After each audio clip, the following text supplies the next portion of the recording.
Hello everyone, माझं नाव आहे रसिका. आज आहे आपल्या व्लॉगचा डे 15. सो मी चालले आज दादरला. आमच्या एका ताईचं जे बस्त्याचा कार्यक्रमाला. ही बघा, मी पोचले आता दादरला.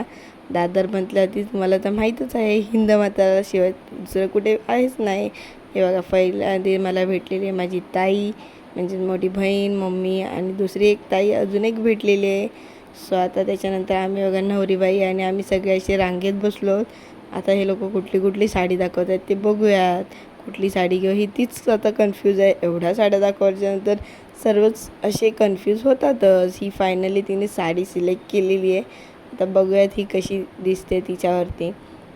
तशी तिला छानच दिसेल साडी, ही सगळ्यांनाच माहिती आहे. बघा, ही तरी छान वाटते साडी, खूप गोड दिसते ती पण. आणि ही बघा आमची सेकंड नवरीबाई, जी कधी मला दुसरी साडी दाखवतं असं वालं वेटिंगवर आहे. तिलासुद्धा त्या दादाने दाखवलेली आहे साडी. बघूया आता तिला पण काय आवडते का.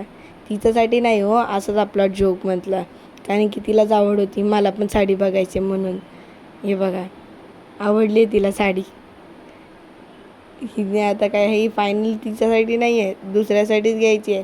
पण उगाच आपलं पुढे पुढे हवंच ना कोणतरी. काय बोलायचं, राहू दे. बालिश चाले काय केल्याशिवाय काय आपलं दिवस जात झालेलं बाबा शॉपिंग. आता आम्ही चाललो जेवायला. हे बघा, आता पुढचा व्लॉग जर ताईने माझ्या कंटिन्यू केला आहे. हे सगळे दोघं नवरा नवरी.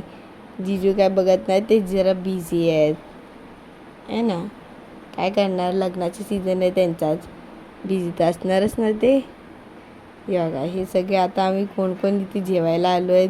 शॉपिंग झाल्याच्या नंतर ते सगळे आम्ही ताई एकदम कंटिन्यूमध्ये तुम्हाला क्लिअर दाखवेल. हे बघा, सगळे आपलं आपलं मस्त की स्वतःहून हाय करतायत. त्यांनासुद्धा आवडलं आहे. आमची जेवणाची फायनली थाली आलेली आहे. सो आता आमचं जेवण झालेलं आहे, त्यासोबत ताकही आहे. तर मी आणि मम्मी चाललो आहे परतीच्या प्रवासाला. सो आलेलो आहोत आम्ही ऑलरेडी पनवेलला. So bye guys, make some like and subscribe.